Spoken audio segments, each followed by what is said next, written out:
What's up, everybody, and welcome back to this episode of the podcast. My name is Robbie Cassidy, and on this episode of the podcast, we're going to change it up just a little bit. We're going to look at a presentation that we recently did with our back pain back to exercise group.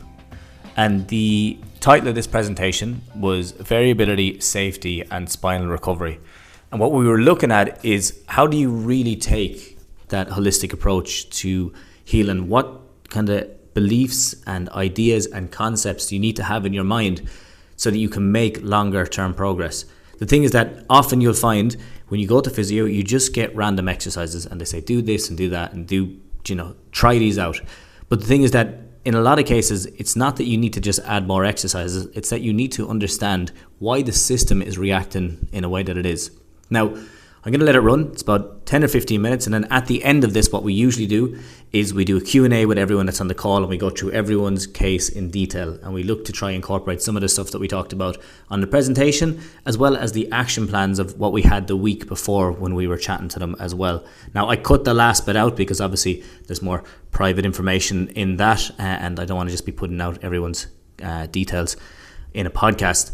But if you are interested in this, if you feel like this group is something that would be helpful for you, if you're in a position that you're out of activity or you're struggling to increase your level of activity because of back pain, because of a back injury or a chronic issue that's been around for 6 months to a year, then or even longer, there's people in there who've been dealing with this for 10, 15 years. We literally have people in there from every age group, like people from in their 30s to one guy is in his 80s. So from literally every side of the world and every type of age group. So you don't need to be this high-end athlete. You just need to be someone who's looking to understand their issue better, who's looking to regain confidence in themselves, and who's looking to increase their exercise activity and overcome this grip of pain.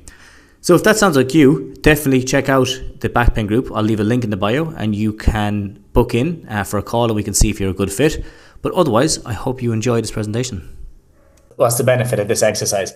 In this presentation, I'll hopefully be able to give you an idea and an understanding of why we use them, how they're helpful, and then how you can kind of adapt them to your own situation as well. So this is going to be about variability, it's going to be about safety, and then spinal recovery. So the first thing, the real goal of what we're looking at here, when we're trying to overcome this back issue, and we're looking at how you can overcome it longer term, get those longer time periods between flare-ups and then ultimately getting to the point that we don't have flare-ups consistently at all and that we don't really worry about them. But to do that, we have to understand why the system is causing the flare-up. And the thing is that like a chronic pain or a chronic or recurring injury is often causes the system to become overprotective. You hear me talking about this all the time. Now, we don't just lose your strength and lose your flexibility. We lose confidence and we lose trust in the movement. And what we're looking at doing is we are looking at trying to improve variability overall, but honestly, we're looking to improve safety in the system. And how we do that is as you're going through different positions and through different exercises, you're going to notice that as you rotate into it or as you move into it, you might get a little bit of a shock or a little bit of a spasm or kind of like a restriction or a sign that the body doesn't want to go into that. So we want to become more aware of those. You want to pick those out and then note them and say, all right, that's a position that's obviously been protective. Let's understand it more. Why can't I do it? So it's not just about, am I able to? It's why would that be a little bit more tight than the opposite side? And like a simple one, you have sprained an ankle on one side multiple times, you're going to lose restriction on that side. Okay. Until you start working into it and you regain it and you improve it. So we take that in the same way with the rest of the body. It's going to overprotect areas and it's natural. So we just need to build them up so it doesn't feel like it needs to. Now, the myth of restriction kind of goes into that in more detail. It's the idea that not all tightness is bad. It's your body has like a map of areas that it feels like it's comfortable going into. So let's say the shoulder, for example, you might be perfect going to this point, but as soon as you start going back here, if you've had previous shoulder injuries, there's less of a chance that the body will allow you into that position. So it's not about just completely avoiding that. It's about understanding that the system just feels safe here. So we're trying to increase that safety in these other positions as well. So we start reframing it. We start looking at it differently. Why is this area tight? What's it trying to protect me from? And then once we understand that, And you can do this on a day to day. Like if you trying to bend down and pick something off the ground in the back, it's really tight. Like start to question that a bit more. Why would that be like that? Don't give yourself diagnosis and we don't need any more issues. But what we're doing is we're just trying to assess, and then what we do is how can we move into this position while allowing it to feel safer? This is a great way of like a phased approach to improving your movement overall. So one simple one would be putting your hand on something as you go down to reach down to the floor. That's a really good short-term strategy. You put your hand on the wall, you put your hand on the chair, and you bend down. And then you do that a few times. And then what you would do is you go, put your hand to go down, and then you lift your hand up and you try to come back off it. It's like making that little progressive jump, knowing that we've already gone through the necessary like safety requirement at the start for ourselves to feel safe. And then we can start to move into that position with more ease after it. Now, the next thing is variability. Variability is only really useful when it's recognized as safe. Okay. Now, what does that mean? Well, first off, what's variability? Variability is where you are starting to use other parts of the body and using the body as a whole, as opposed to thinking about it as like how a robot would move. And a robot would move like arm go up, arm comes down, goes out to the side, goes in. What a human moves with all this range of movement, that it doesn't really have any restriction points in it in a lot of joints, especially the ball and socket joint, like your shoulders and your hips.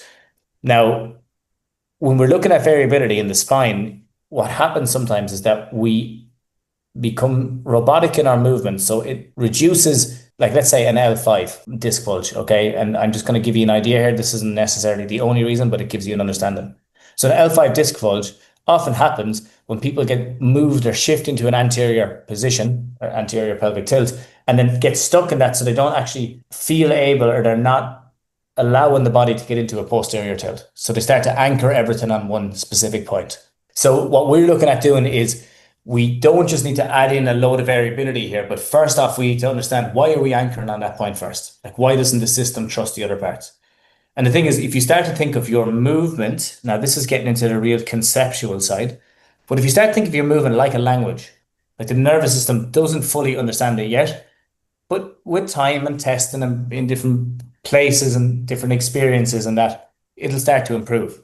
Like that one's really close to heart with me at the moment, that analogy specifically, because the idea of learning, I'm in Brazil at the moment, I'm here, I'm learning Portuguese, I'm trying to use it. But at the start, you don't really get much use out of it because you know the words from studying, but you never actually put them into practice.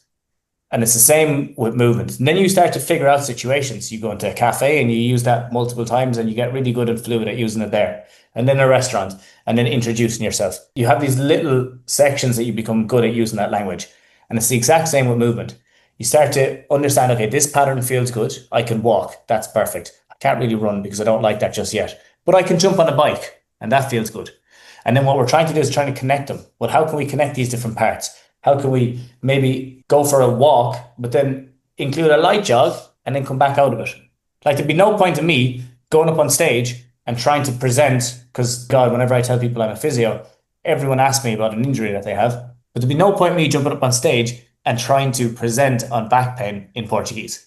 It would be a massive challenge. But I'm able to get through the little bits and pieces with talking to people on a day to day. So it's the same with movement. How can we kind of just test out these little subsections of movement that we have, these little ranges? And if it's bending down to the ground, it might be including a squat in that. It could be that you keep your legs straight and you bend down. It could be that you bend down and you reach across your body with one arm, bend down and reach across your body with the opposite arm.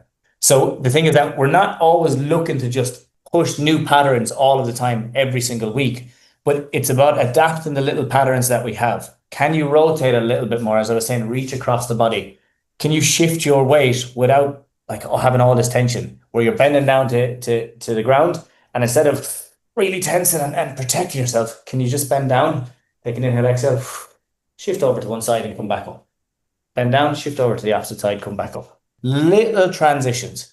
And then are we able to do it without bracing? Watch the bracing. It's a way of kind of telling the body that it needs to protect itself. So if you're always grimacing and you're always holding yourself and you're always, oof, as you're getting up off the couch, you're going to find that it'll take a little bit longer to really rebuild that. So it is about permission. It's about being strong through your range, and that's really important.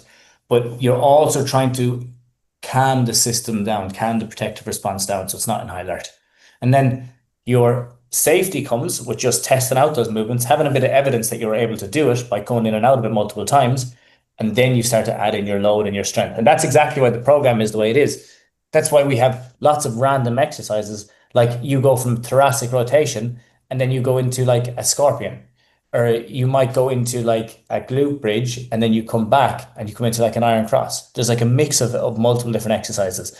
And the idea of that is we bring a bit of safety in first. We let the body understand that it's okay to move with these patterns. And then we add a bit of load and a bit of resistance so it starts to feel stronger within that pattern. Okay. So you start always focus on your breathing, just simple things like that. Grounding, things that you can like grounding is really good where you're actually thinking about, okay, I'm connected to the ground. So that's one side of grounding where you can feel the roots in your feet go down into the earth and like just being connected to the ground, walking around in your bare feet, walking on sand, on the beach, on grass, in the water. All of those are really good aspects of it. But the other one is literally being on the ground doing drills. So like lying down, doing your scorpions, doing your iron crosses. And then keeping it slow, graded with your breathing helps it immensely. Like it really does, because you're just showing yourself, you're giving yourself the confidence. You don't have to be thinking, oh, will I be able to do that? Will I like, there's a party on tonight, will I be able to go to it? Well, I know I went shopping 3 times this week. I've done walks, I've done exercises. I know that if something happens, I know how to manage it. So I'll give myself the benefit of the doubt that if I go to this party, I should be okay. And then if you go there and something happens, you start to deal with it as well. So the thing is, it's not just about confidence or complexity. It's about this idea that we don't need 50 new patterns. We just need to feel safe, want to be adaptable, and want to have repeatable patterns that we can use. And it's not just about being more mobile all the time and having all this flexibility. It's about trusting your body. So the analogy I posted on Instagram earlier on, talking about the painter, is a good one where if you have your palette, okay, of paint, you can, if you just use the same ones all of the time, let's say you have blue and green, it becomes very good and you can become really good at that and you can become fluid at it. And oftentimes it's good to reduce the amount you have at the start so you can get good at those and then you can expand. But at a certain stage, you do want to add more colors. Okay, you want to make sure that you can try out these other things because then you become more confident with these other colors or other movements, for example. And then as you go through it, you combine the two. So you have this more variability in your colors, and then you have more skill with your brushstroke. That would land a lot better if Manus is here, but he's not here today because he's the artist in the group. But if that makes sense, is we need to slowly but surely add in more colors so we can start to get used to it. And the same with your movement. If you've been doing the same things over the last couple of weeks, this week could be a perfect chance to try out something slightly new and then do it and keep it safe. So it's not just about variability, but it is a tool that we can use. So build your trust, layer it in small, safe exposures, as I was saying, like where you're adding the new paints. Watch the confidence, and that's really important. It's always reflecting the confidence that you have, not on how bad things are, to how, okay, actually, I'm feeling a bit stronger, I'm feeling a bit better. And then the body isn't broken, it's just protecting you. And all we need to do is teach it to let us go a small bit and let us do our own thing. You do that consistently, that's how you see things come back. Things start to fall in line for you again. But that's it. That's all I wanted to go through. Nice little presentation to just give us an idea on why we're doing some movements, how we make change longer term, and why we need to add some variability, but also confidence. Now, I'm going to throw it back on you. So I hope you're thinking. The question is going to be, what can you do this week to add in a little bit more variability into your routine? How can you change it up slightly? But do it in a way that you're feeling more confident. Not saying, okay, I've been able to walk this distance, now I'm going to start doing sprints. Things like, okay, I've been able to walk, can I add in a little bit of a jog? I've noticed that if I do the exercises in the morning, that I feel better for the couple of hours after. So then you might do them in the morning and then you might do one or two in the evening. So can I get a benefit off of that? I'm just giving you options now and I'm allowing you to think. So I'm not going to throw you in the deep end. Now, who wants to go first on answering that? How can you add a bit more variability into your week this week? Perfect, guys. Thank you so much for listening, and hopefully that was able to give you a better understanding of what the internal side of the group actually looks like. So the people in this group are working away. We have a program that they're able to complete, and it brings you from zero exercise back into running, back into the gym, and depending on if you're doing a sport, back into that as well. And how we do that is we do calls every second week, and at the end of the call we go through everyone's case individually, or really, to be honest, it's the entire call that we do that. But at the start we generally like to focus on one thing, and this week it was the variability aspect. Other times we might look at strengthening, we might look at load management, we might look at working on things like gratitude or understanding your pain and understanding your patterns. So every week there's a different focus, and it really depends on what people have been talking about in the week coming up to the call, if people have been messaging me, and because our entire focus is to get you results. That's the entire focus. Is we want to get you to a place that you feel comfortable, you feel free, you feel independent, and you're not living in fear all of the time. And a lot of people who come through this at the start, that's a big issue, is fear is limiting their ability to exercise. And then as a result, pain is limiting their ability to exercise as well. They don't want to be making it worse. And we have people who have MS, Parkinson's. We have people who are dealing with bulging discs, degenerative disc disease, across the board, posture-related pain, ankylosing spondylitis. We have all types of people from all across the globe, and with every type of condition. And a lot of the stuff that we're teaching them is just about understanding these flare-ups, understanding your patterns at the start, and then how you overcome them and how you start building back into that life that you want. So if that's something that you're interested in jumping on board with, we would be delighted to have you. And all I would suggest is if you go to the link in the description of this podcast, hit the link, book in a call with us, and then fill out the sheet just to make sure that we are aligned in what we're talking about. And then on the call, we'll go through your case in detail. I'll speak to you specifically about what are the things you need to work on, and we'll see if we can actually help you as well. So yeah, if that is something that you're interested in, check out the link in the description of this podcast. Otherwise, I would absolutely love if you could share this podcast with a friend, or if you could share this podcast on your story on Instagram if you found that it helped. It's a great way of just, I guess, getting it out there. I can get more guests on, and it's a good way of kind of increasing the awareness of the podcast as well. And the last thing, what I always ask is, if possible, I would love if you could rate this podcast. I want to get it up to 1,000 ratings on Spotify and iTunes, and I am so far off that right now. But I'm loving to see every single week it going up by a couple of ratings. It really, I do really appreciate it, because it just shows that if it is helping, I don't ask for anything in return. If you can click that rate button, that'd be great.